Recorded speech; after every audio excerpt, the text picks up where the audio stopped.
Palang araw mga lods, ito po tayo, isang tutorial na naman kung paano malaman ang eligibility at requirements natin sa ads on Reels. Ayan, punta tayo sa taas. Sa tatlong dot, ayan po, and then punta tayo sa help support, sa baba, and creator support, and then makikita natin yung mga find my issues. Ayan, punta tayo sa monetization.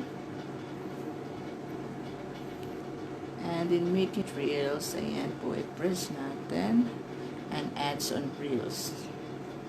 So, kung eligible requirements for ads on reels on Facebook, ayan po, para very clear po, ayan po ang nakalagay, you must be invited to the program, have already and ordered to end stream ads. Ayan, you must be on page, new page or professional mode for profiles. Ayan po. You must pass the remain compliant with Facebook. Ayan po. So, dapat nasa eligible country ka rin. So, nandito ako sa Dubai and United Arab Emirates. So, eligible po siya dito. And sana po meron kayong natutunan. Thank you.